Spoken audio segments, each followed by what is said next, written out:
Ozark Mountains, hills are blazing like that sun in the sky. I fell in love there, and the fire's still burning, a flame that never will die. Moonlight dancing on a delta levee to a band of frogs and whippoorwills. I lost my heart there one July evening, and it's still there, I can tell. Oh, I may wander, but when I do, I will never be far from you. You're in my blood, and I know you'll always be. Arkansas, you run deep in me.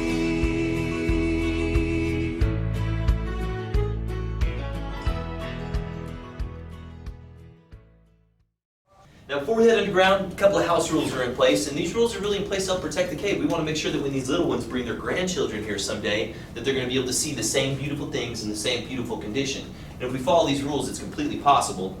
The first rule when we go underground, it's going to be no tobacco products being opened or consumed while we're down there. And kind of the short of that is, we all know at this point there's a lot of chemicals in there that are harmful to humans. Well, it would be just as harmful to the delicate environment down there. They would never see those chemicals otherwise. So we're going to leave all that stuff put up. The next rule is going to be no food or drinks being consumed while we're underground. Now, we will make an exception. If anyone here needs to have some sugar or something like that while we're down there, I totally understand. In fact, I actually carry some on me. If that's the case, just let me know, and we'll put that candy in your mouth. We'll make sure the garbage goes into your pocket, and we're going to leave nothing behind. Again, real delicate environment. We don't want to leave any trace. The next rule is probably the most important rule. It's going to be no reaching out, touching any of the natural formations, walls, or anything like that. There are caves you can go to where you can reach out and touch, grab things. There's even some caves you can go to where they let you break formations off if you pay the right price. This is not one of those caves. What we have below us is one of the most beautiful chambers that's been discovered in the Ozarks to date, and there's something like 10,000 caves that have been found. Now, what's interesting is that this cave is a living cave. Water's still bringing calcite in, depositing the calcite on the formations. Essentially, our rocks are growing. The worst thing you can do to any of those formations, natural walls or anything down there, is reach out and touch it with your bare human skin. Even if you just washed your hands, you have oils, acids, and salts that occur naturally on your skin. And just as you leave a fingerprint on a glass window, if you reach out and touch one of those formations, you're going to deposit an oily fingerprint. Now, if one person in the entire history of the cave reached out and touched one of the walls or formations, it wouldn't really have devastating consequences. A lot of times they can almost regenerate and repair themselves, but you kind of got an idea of how many people we take through the cave on an average. And if one person on each tour just reached out and touched with one little fingerprint, eventually there would be disastrous consequences, and I'll show you guys some of the results of that. But just take my word for it. Please don't touch the formations. Now, it's not really the children that we have an issue with, it's really the adults. That's the ironic part.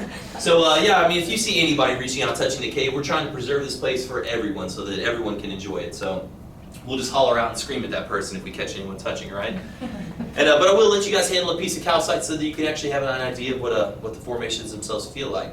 And then kind of to follow up on that, guys, we're not going to litter or anything like that while we're down there. And just be careful using the handrails. We're going to use them for handrails, not for climbing. That's really for the small children groups. Those are the ones that we really worry about on that. But other than that, guys, ask all the questions you want. This is your cave. This is your tour. I want everyone to enjoy it. You guys have any questions? Fantastic. We're going to go ahead and board the elevators. We're going to head down 21 stories to get started. If half of you guys want to jump in the elevator, buddy, we'll split up here. Okay, so my friend that's coming. Uh-oh. Buddy, will you hang out just a moment? Okay. She's my family. She should be, she's walking in now. Okay. She said to split up. A man-made antechamber, and the reason they built this elevator lobby down here, they couldn't really have the elevators go down and puncture directly into the cave system itself. It would have disrupted the natural airflow. Inside the cave, it's about 100% humidity, 58 degrees year-round. Now, as you guys can imagine, on the hot summer days when these doors open up, it's just like a warm breath getting released into this room. If we had that going on in the cave, it would dry things out. So what we have ahead of us is a set of airlock doors, kind of like on a spaceship. We'll all get into this hallway here. If I get the last person in, just pull that door too, then we'll cross the threshold into the natural cave.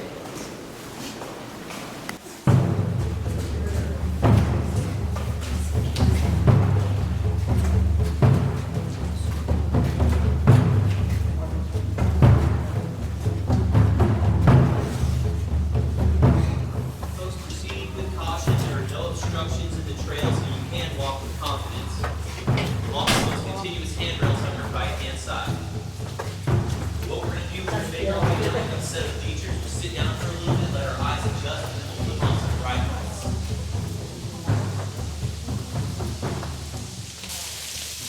Let's turn on some brighter lights here. Oh, that's much better. Now I'm not afraid.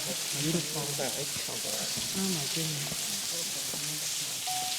Now, ladies and gentlemen, this beautiful chamber that we're sitting in currently is called the Cathedral Room. It's about 1,150 feet in length, almost as long as 4 football fields lined up end to end. This is one of the longest free-flowing chambers that's been discovered in our cave system here. And to kind of help you guys understand where we're actually located at in the cave, we often compare Blanchard Springs Caverns to a 3-story house stretched out over 2 hillsides. Right now, you are in the attic of one of those hillsides. Now, there's 3 key factors that made everything that you're going to see today possible. These factors are simplified, but the first key factor is limestone, and that's what our walls are made of, soft, soluble layers of limestone. The second key factor is water, and you can only imagine the ocean's worth of water that has passed through such a cave chamber.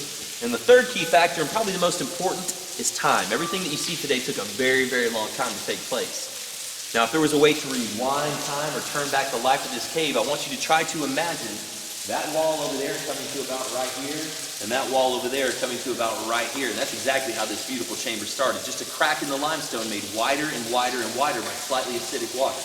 Eventually, you would have had a huge water-filled chamber.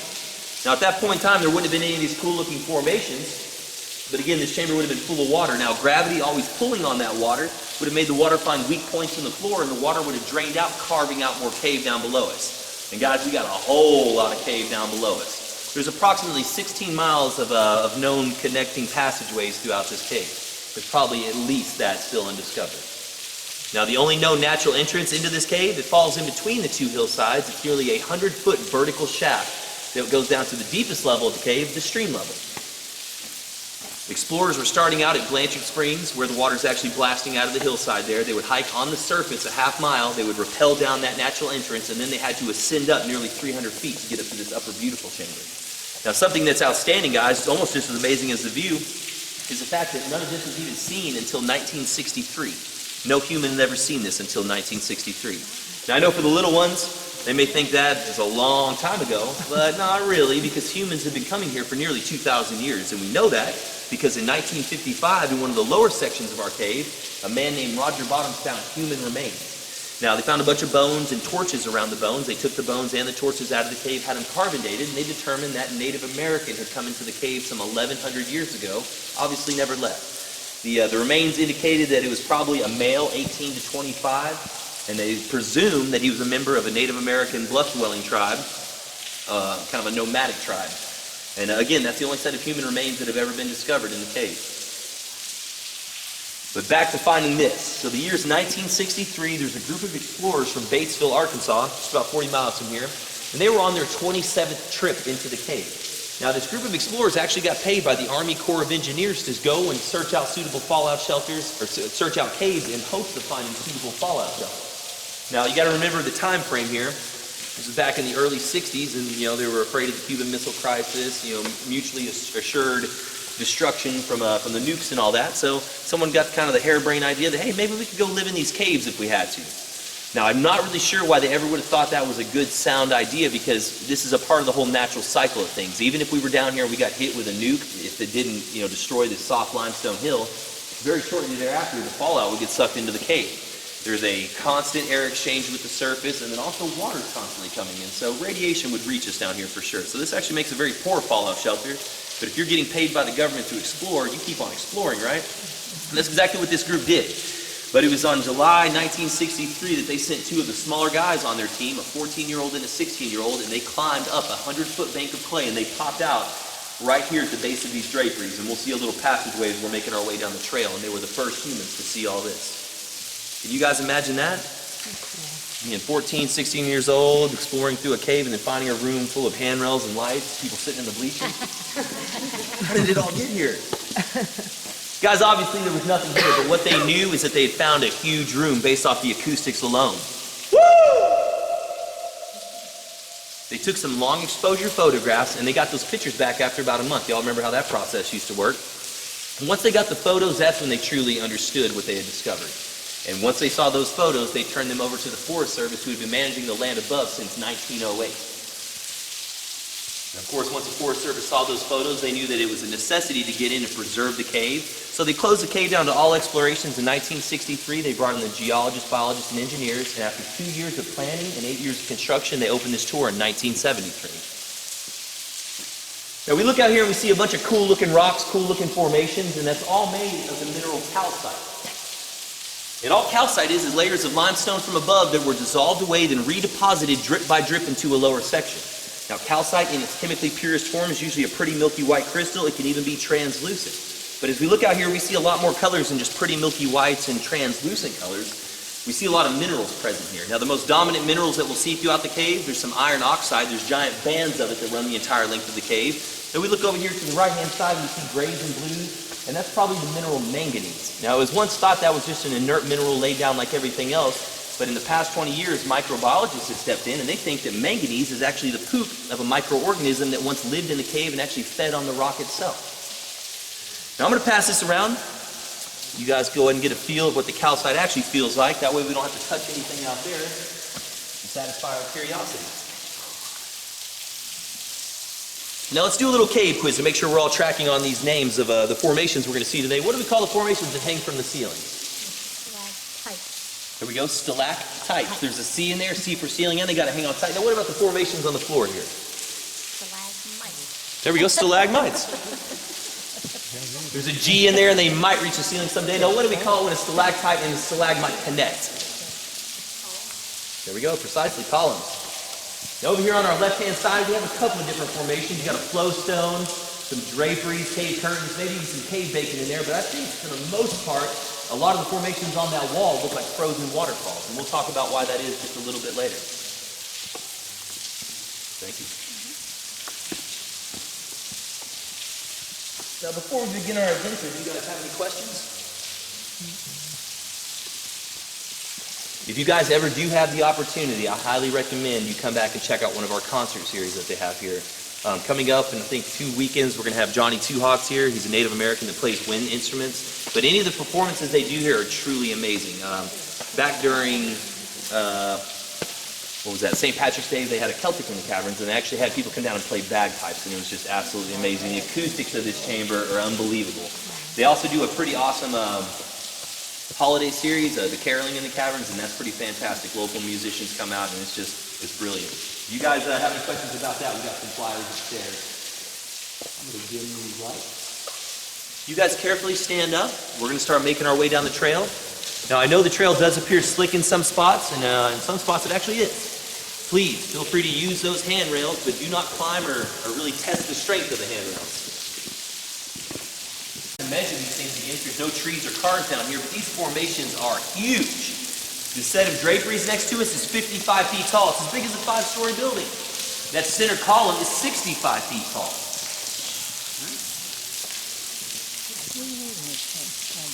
And guys, when you start talking about the age of the earth or the age of these places, it can actually be a sensitive topic, and if we had 10 different geologists down here, they may give you 10 different answers. But a general consensus is they believe this place began forming from that singular crack about 50 million years ago.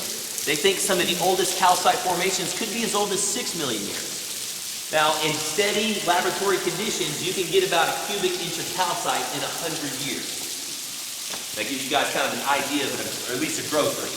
Now, we do have places in our cave where it grows much faster than a cubic inch in 100 years, but we have places where it grows much slower as well. The biggest creature that lives in the cave is a 6-inch cave salamander. Every now and then we see some of our Dorado salamanders, and those are the salamanders that will live in the cave for the duration of their life. They lose the coloring on the skin, they go cataracts over their eyes, they actually grow gills out of the back of their head. But it's interesting because they'll stay in one area for, potentially hundreds of years. Now they have found some cave salamanders that have lived to be like 300 years old.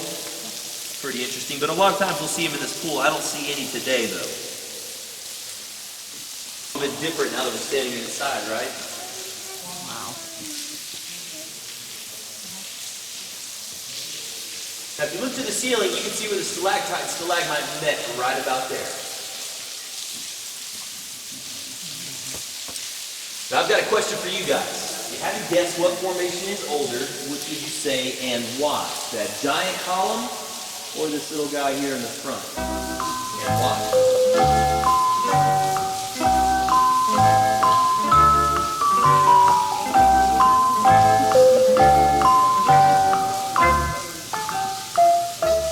Well, guys, that is a trick question because we have no idea which of those formations is actually older. And really, the only way to get an idea of the age on these formations is to take a core sample or simply cut it down and look at the cross-section. If we cut any of these formations down, they would have growth rings like what you see on a tree. But rather than the oldest tree on Earth being able to tell us maybe a couple of thousand years worth of life, these formations could tell us potentially millions of years worth of climate on from above. Now, the only point I'm trying to make here, guys, is that size doesn't equal age. You see that giant column at the center of the room, you will note it falls along that dominant fault line. You saw back there at the dripstone how much water is coming in through that crack. And you can look at the giant column and see that it's moist, it's lifelike. It receives constant water and calcite. Well, this little guy here in front, we've never seen it take a droplet of water. It's very likely that it's dormant, meaning the water source that created it has plugged up or moved on to create something else. So in theory, that small formation could be much older than the giant column.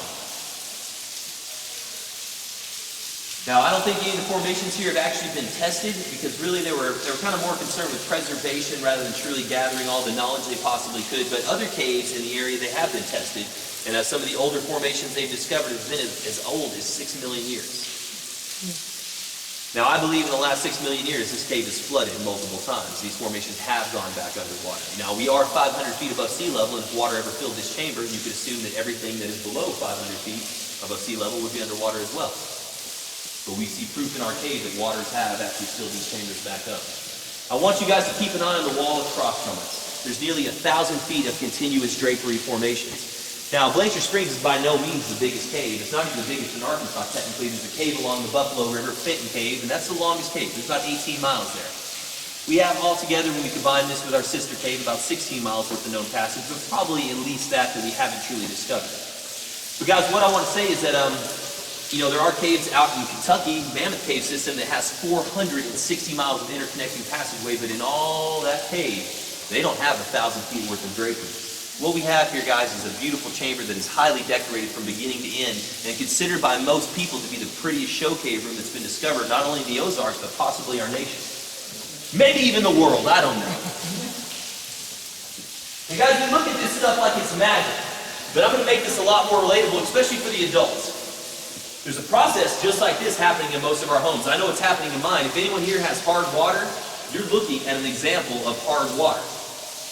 Like every drop of the water that passes through your sink faucet or your shower head, it contains microscopic amounts of that mineral calcite or calcium. It builds up, and after a while your shower head starts spraying crazy directions. Well, in theory, if you left your shower head going for a couple of thousand years, you might have a neat-looking formation hanging off the end of it. At that point, all you got to do is put a handrail in its lights and charge $10 to see it, right? It's the same thing, guys, that's been going on here, but we believe it's been going on here for millions of years.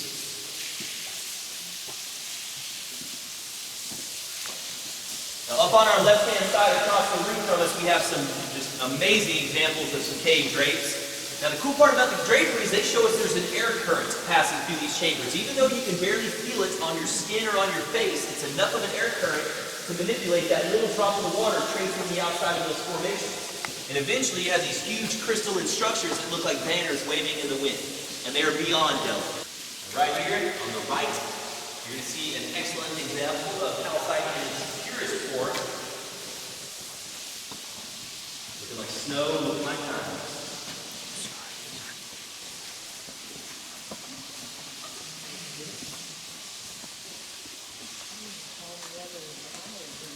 So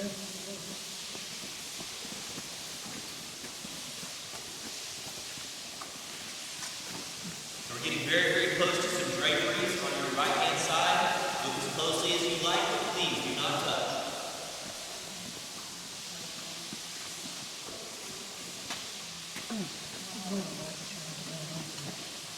Hey, this place is pretty awesome. It truly transcends age, race, religion, whatever. And if you really think about it, humans have been interacting with caves as long as we've been humans. And, we always pose the question, well, what was that Native American doing in here 1,100 years ago? Well, what are you guys doing here today? Maybe he was just coming in to explore. It's really difficult to know. But something that is interesting as far as that human interaction is the engineering that makes it possible for us to be down here. You got to look around, guys, and realize that there wasn't a level place one to push a wheelbarrow through here. This entire sidewalk was poured into place one bucket of concrete at a time. All the work was done by local workers from the town of 56 and the nearby town of Mountain View. It was overseen by Forest Service personnel, but truly it was the hard work of a hard generation that made this what it is. And I make jokes all the time. My generation couldn't do this, you know, for twice the price. So why is that one green? So we do have some algae here, guys. It's green because we haven't cleaned the algae.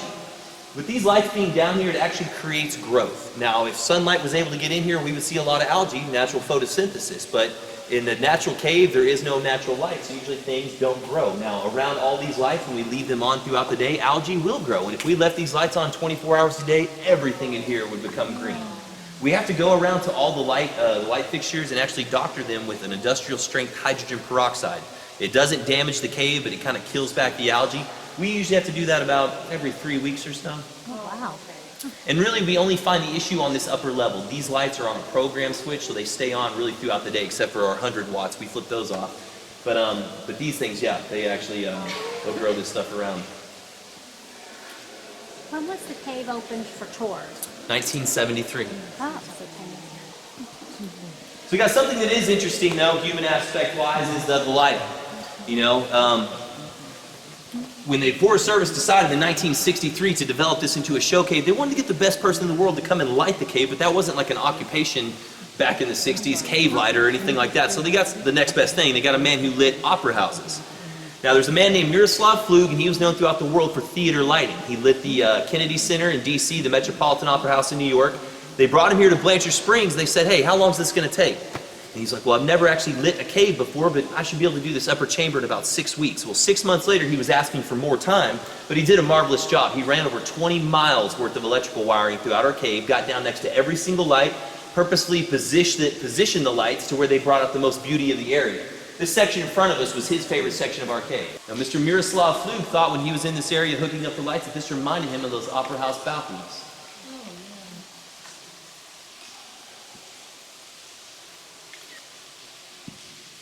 Now we can take a look across the room here. Tell me what you see. Almost looks like cave dwellings, doesn't it? Now it is cool, guys, going through this. It's like looking at the clouds. You can see figures, shapes, whatever it may be. Now, I'm not going to walk through the cave and say, hey, look, I see that, I see this. You guys paid your own money. You can see whatever you want. Now, this formation, though, this one actually has a name. It is called the Battleship. And it got its name because a lot of the workers that built the trail were World War II veterans, Korean War veterans. In addition, the Vietnam conflict was going on at the time. So a little bit of patriotism goes a long way.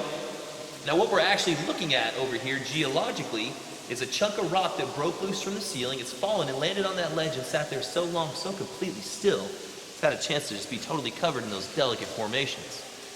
So I said something just now, so completely still. So I got a question for you guys. Are we safe from earthquakes down here?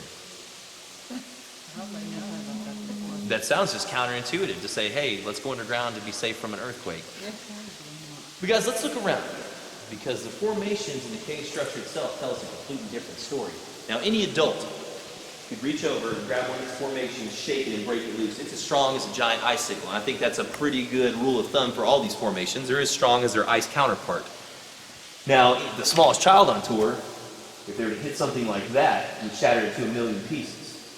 Calcite is a pretty soft mineral. On the hardness scale, it's a 3. Your fingernail's a 2.7, so it's on the soft side of things. It's also very heavy. If you have a gallon of water, it's going to be about 8 pounds. A gallon of this stuff's about 24 pounds. So you have something that's weak and something that's heavy. That makes for something that can break pretty easy. So we look around our formations, and we really don't see any broken formations. So that kind of brings up the question, well, have they ever been put to the test? Have they ever experienced an earthquake? They most certainly have, guys. 200 years ago, a series of earthquakes kicked off only 140 miles from here, and it's the most potent earthquakes that have ever been felt in North America, the New Madrid quakes.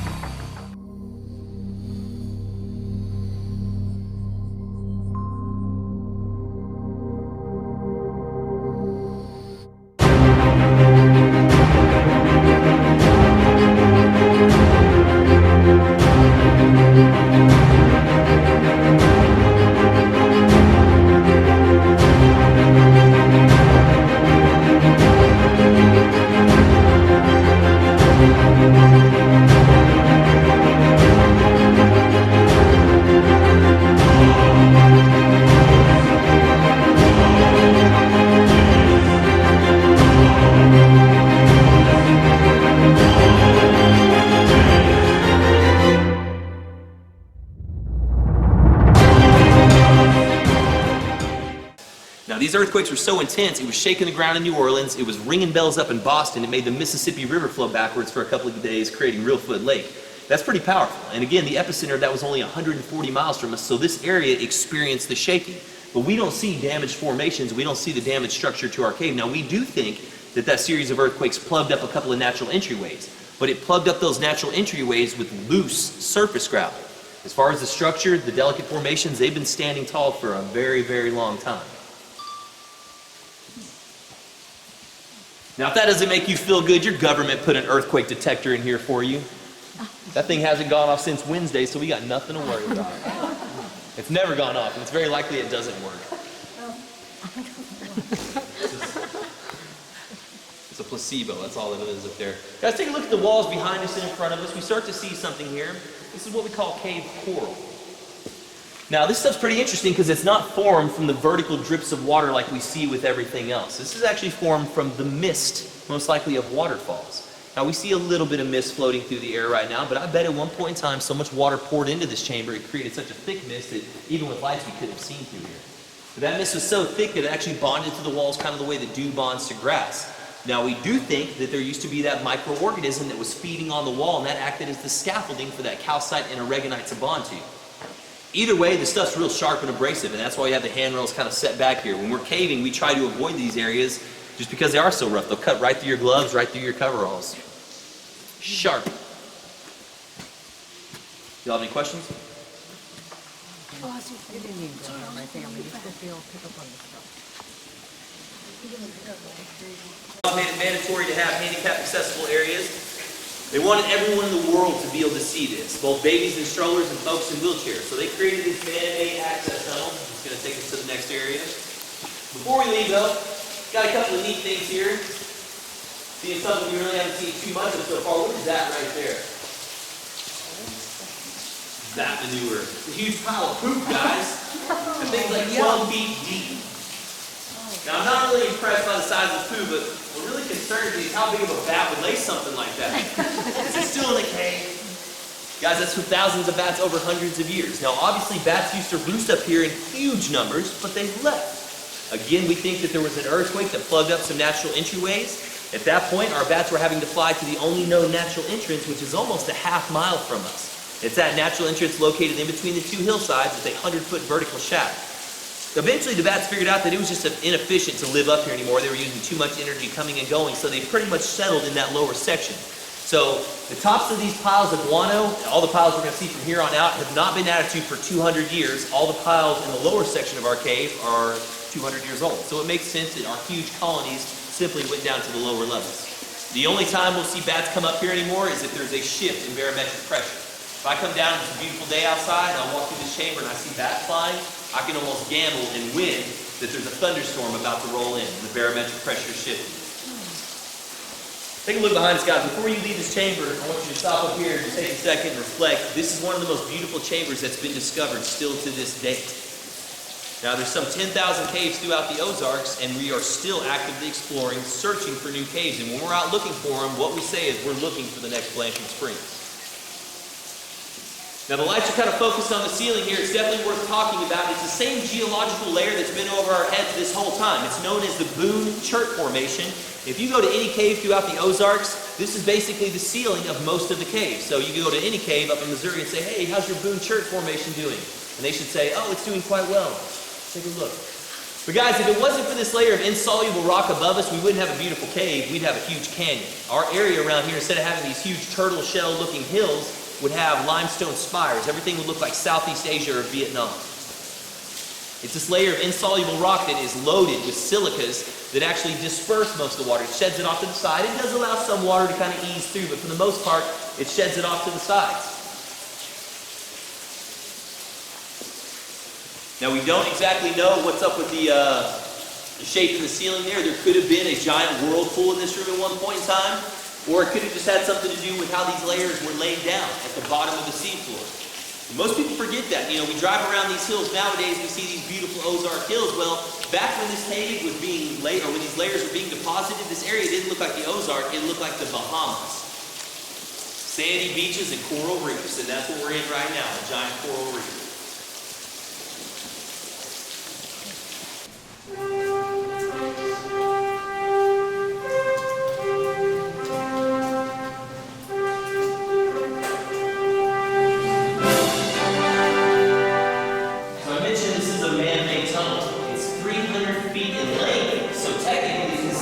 the mine shaft. Every year we have to have a structural engineer walk through here and they kind of bless off on it, and they make sure that it's still safe enough for us to take the public through.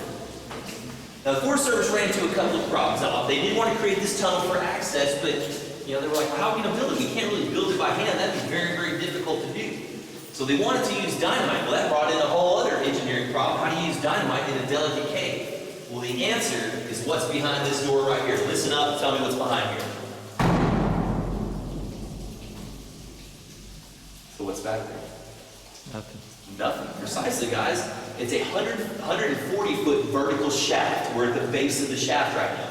So the first thing the engineers did before beginning this tunnel horizontally, they bored down vertically and created this chimney, and they began to blast out in small increments. Now, instead of that shockwave being trapped in the cave, rocking the delicate formations, the shockwave, the concussion, and a lot of the dust was completely sucked to the surface.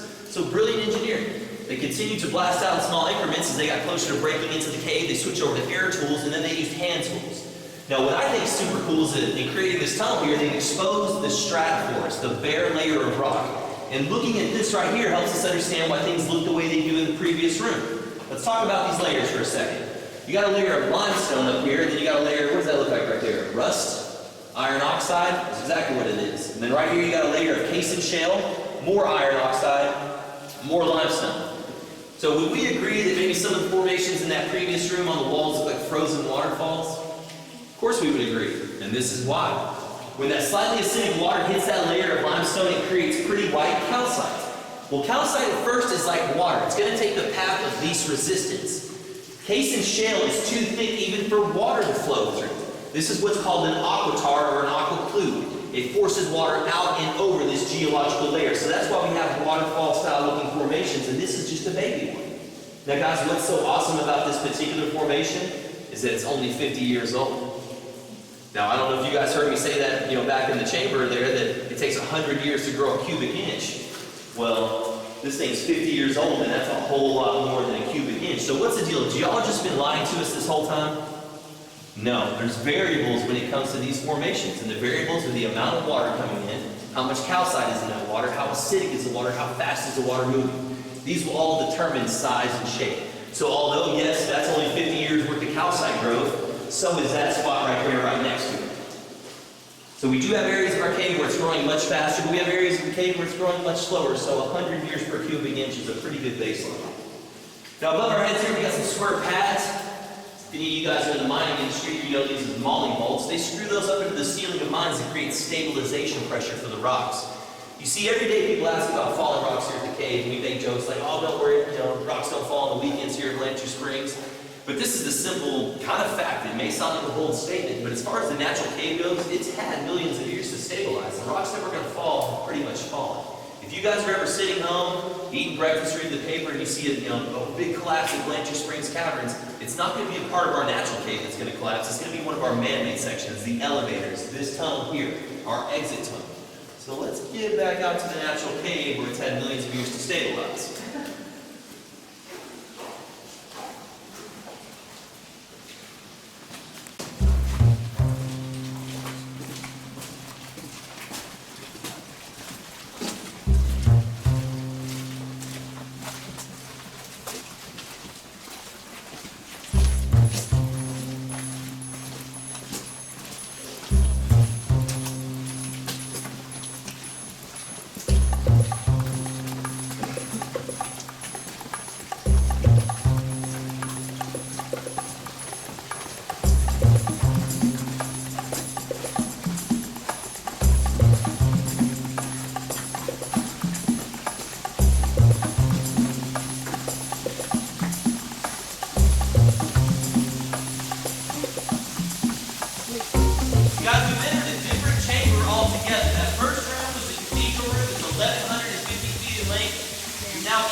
Now I got you guys kind of stopped on this slope for a second because I want to talk about the wall off to your right-hand side.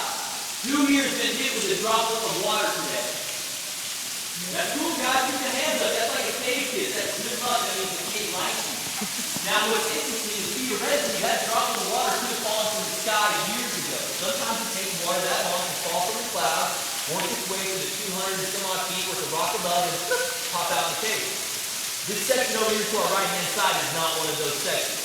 Over the millennia, water has found such a quick inlet into the cave in this particular area that this thing acts like a storm gutter to the surface. So usually about 10 minutes after a hard rain, we'll hear a rumble, and a waterfall will appear right here. Now, it's coming in pretty decent right now, guys. A lot of times, directly after the rain, it comes ripping in here. It's super loud, it creates a mist that we can feel on the trail. The problem is that water's coming in too fast. It's got too much velocity. It's not allowing the calcite a chance to deposit. In fact, it is erasing and dissolving all the calcite away. When you guys come back here in 1,000 years or so, this section right here will be dissolved away and smoothed out, just like this area to the left and just like this area here to the right. That's called resolutioning. So this is water's the main mechanism for building these beautiful formations. It can also be the primary destroyer of the formation. Now what's happening here, guys, is the water is going down here, dissolving the formation, it heads to the base of the room. Now that's not full of water down there, it's just basically a gravel bank. All this water is draining to the lower section of our cave. If we can go on the Discovery Trail today, we would see that this picks back up in the lower section of our cave. Our cave basically stair steps down inside the hill. Let's make our way down and take a seat. Rest our rear legs. Geologically, we look to the ceiling, that same crack that was over the over the dripstone in the giant column is still running strong. That is a very, very linear fault. Our cave is very linear. You get a lot of caves around here that kind of have almost like a tree pattern, a bunch of different branches that come to a central trunk, and then water kind of emerges out of that trunk like in spring fashion. This thing is just super, super linear, not a lot of branches. Now we walk down the ramp there, we pass 3 more piles of bag guano. There's a huge pile behind us, an even more giganticer pile over to your right-hand side. We're surrounded by this stuff right now. I think it's relevant to talk about. Now if any of these piles are fresh, I promise you wouldn't allow me to sit you here. You'd be like, hey, we gotta go. It's stinking pretty bad. And if you guys ever want a dose of that, please come back, check out the Discovery Trail tomorrow, Memorial Day weekend. We open that one up and the bats are still kind of roosting down there, so you get a good fresh smell of the guano. But these piles here have not been added to for 200 years. And someone actually came and did core samples on these piles of guano. They determined the base of this pile is 900 years old, but the top has not been added to for 200 years. So we know for at least 700 years, bats occupied this area in huge numbers. But something happened that made them leave. You guys look behind us here. Look to the back of the room. This is where we think there used to be a natural entrance. Now right there is bat guano, but there's also a lot of surface travel, and it is very easy to walk this spine of rock and get very, very close to the ceiling. Now, as you guys are leaving Blanchard Springs parking lot, the visitor center parking lot, wherever the parking lot goes from being a parking lot to a 2-lane road, keep your eye on the right-hand side. There is a large depression right next to the road before the water tower road. And guys, on a map, it's directly over that spot. And it only makes sense that that used to be a natural entry-exit point. Now, bats were living up here, things were great. That earthquake of 1812 happens. Although the structure of our cave remained strong, the formation stood tight. That surface gravel came in, plugged up some natural entryways. At that point, our bats were no longer able to efficiently leave this section. They were having to fly almost a half mile to the lower section of our cave, and that's where they now reside, just because it's kind of inefficient to come all the way up here. Like I said before, though, every now and then during a hard thunderstorm, usually about midsummer, we'll see some come back, and there'll be some flying in the back of the room there, but that's pretty much it. Now guys, these piles of guano, looking at these piles of guano, it's the equivalent of looking at like an oasis in the desert. And what I mean by that is without the piles of food, nothing will be living in the cave. Definitely nothing will be thriving. Bats are the only creature that bring in this outside food source. And that's a recycled night-flying insects. On average, our bats will consume about 1,500 to 3,000 mosquitoes a night. They'll return to the cave, deposit the guano in these nice piles for us, and then we find a cotton candy-looking fungus growing on everything. And that is the base of the food chain. Now, one of our creatures will feed on the fungus, another creature will feed on that guy, so on and so forth, up the chain through 80 different species, up to our apex predator, the T-Rex of our cave, which is only a 6-inch cave salamander. You're not going to find anything larger than that down here because there's not a food source big enough to sustain anything larger. Now, our bats here in this cave do have a disease. They got a problem. It's called the white nose syndrome. In fact, it's safe to say that all bats in the United States are endangered at this point. The disease started out in New York State about 20 years ago. It's a cold-borne fungus similar to athlete's foot with humans. It gets on the bats when they hibernate and causes them to develop kind of like this fungus on them. It irritates them. It wakes them up out of their hibernation. Well, usually bats hibernate during cold seasons, during the winter. So what will happen is this disease gets on them, the fungus, it wakes them up, they get irritated, then they want to leave the cave because they're hungry and restless. So they'll fly out of the cave and they'll either A, freeze to death, or B, fly around looking for their mosquitoes and bugs and not find anything and fly around till they starve to death. Now it's a cold-borne fungus comparable to athlete's foot, but because of its mortality rate, we have to really compare it to something like AIDS with humans. It has about a 90% mortality rate. Once the disease enters a cave system, it's very likely it's going to kill about 90% of the bats. And it's very likely the disease will never ever leave the cave because this is the ideal conditions for a cold-borne fungus to thrive.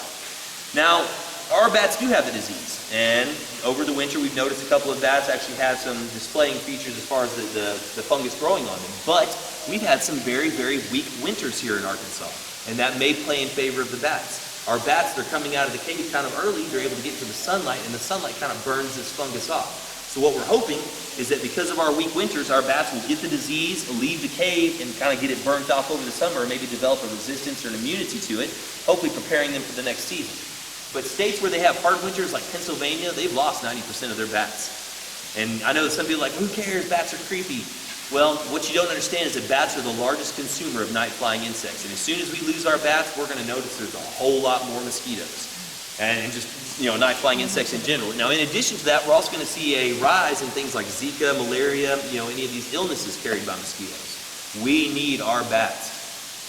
Really, there's nothing we could really do as humans as far as stopping, because all it takes is one sick bat getting into a cave with millions of other bats and they're going to be infected. Now, what we can do is kind of leave some of their habitats alone. If there's a habitat that's not infected, leave them alone. Don't mess with them. Or you can build bat houses. Try to get the bats out of the infected caves, get into some safe areas. And that seems to be working, but literally what we're witnessing is a massive case of natural selection. And it's going to play out in these children's lifetimes, and they're going to be the ones that actually get to see the true result. Now, I raise the question, is there any coincidence that we're losing our bats, our bees, our trees, our species at this alarming rate? And biologists, scientists, they've all stepped in and said that we've entered the 6th mass extinction in this planet's history. The 5th was the dinosaurs. And by 2050, we're supposed to lose 50% of the biodiversity on the Earth's surface forever. 50% of all living creatures on the Earth's surface will be gone by 2050. That's super scary. And it may be something worth looking at Google, see if you can do anything to slow that process down. Maybe the stuff we're doing in our lives that we can change to maybe help the creatures. But definitely, we've entered a tipping point. And maybe some of us might not be around to experience the full scale of that, but there's going to be some problems for the future generations we got to start looking into now before it's out of control. Now that I got you guys all bummed out, let's go look at this huge pile of poo. Now the reason these things are in these nice neat piles is not because we shoveled this stuff. It's because most of the bats that laid this would have been community bats, huge community bats. Usually the gray bats are Indiana bats that hang out about 200 per square foot. But anytime you see a pile of guano, you can look to the ceiling to see almost a mirror image.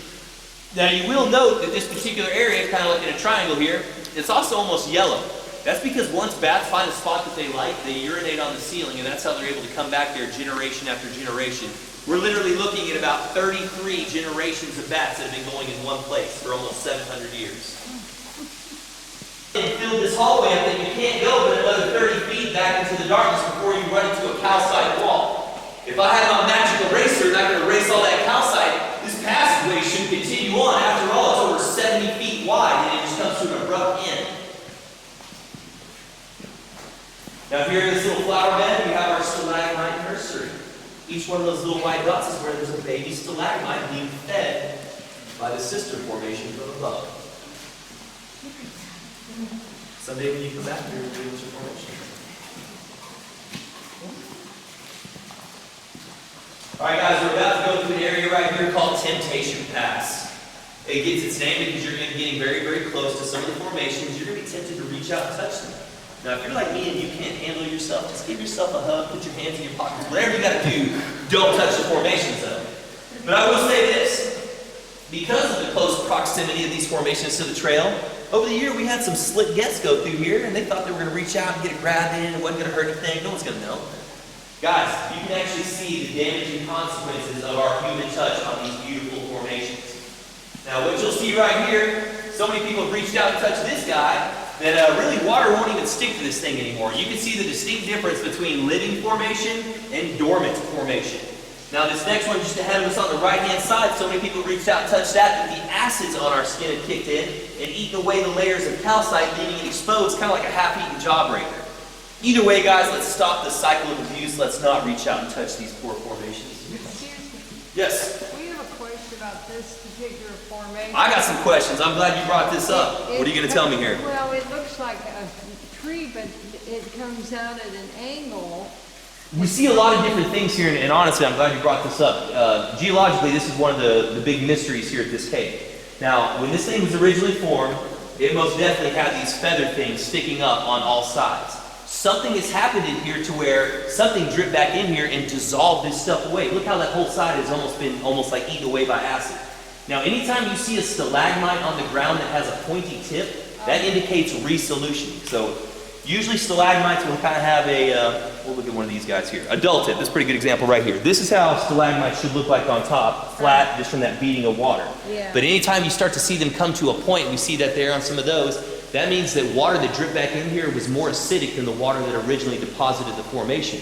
So at some point in time, you know, in the far past, 100,000 years ago maybe, there could have been huge volcanic eruptions that kicked up a bunch of chemicals into the air, creating acid rain. And that water that dripped into the cave was more acidic. Now we see that going on right here. We see it going on behind us as well. It broke. It broke, right. And supposedly the story is they've never done anything. That's exactly how this was found, and it's been leaning up against that guy, you know, this whole time. Wow. But yeah, that one's a pretty interesting formation. It's always been kind of an enigma, if you will. We don't know what happened in this particular area because we don't see that same resolutioning in the Cathedral Room. We only see it isolated here in the Coral Room. Wow. Good observation. I'm glad you brought that up. See that cracking?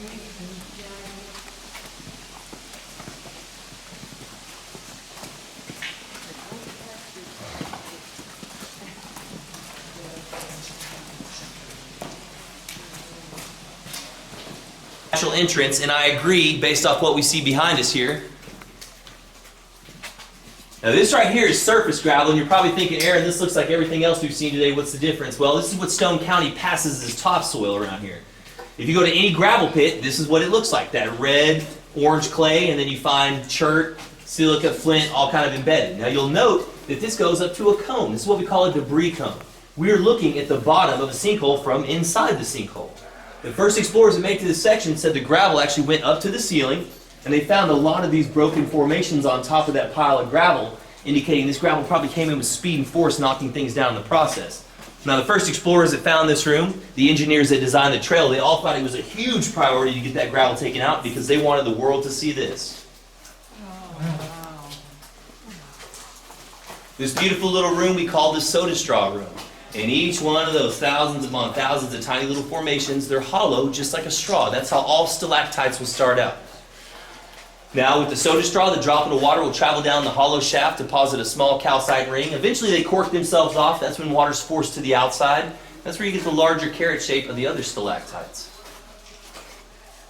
But guys, what I like to point out here, and this is a great place to show you, but regardless of the color on the outside of the formation, the inside of every one of these formations is a pretty milky white crystal. Calcite does not bond well with other minerals and literally pushes them to the outside, creating a potato skin on everything.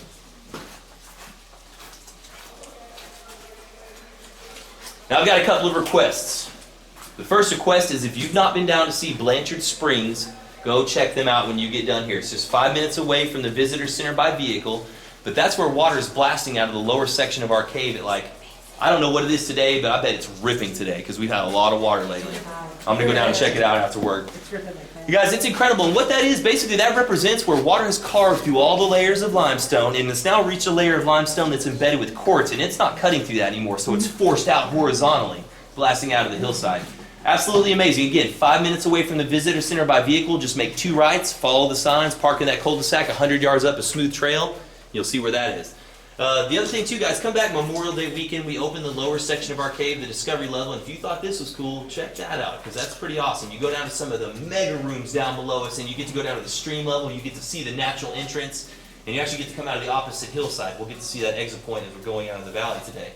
But that's pretty cool too. Now we do have a third tour here that is over the top. It's the Wild Cave tour. We provide you all the gear. You show up wherever you hold the door.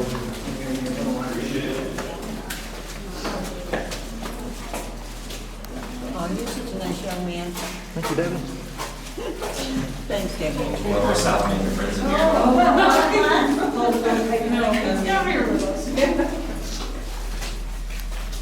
Alrighty, now we're about to board the bus, guys. Please exercise caution getting on and off the bus. That's where all the accidents happen. Your shoes are wet, use those handrails. Feel free to sit anywhere on the bus. We will not be able to move until everyone is seated.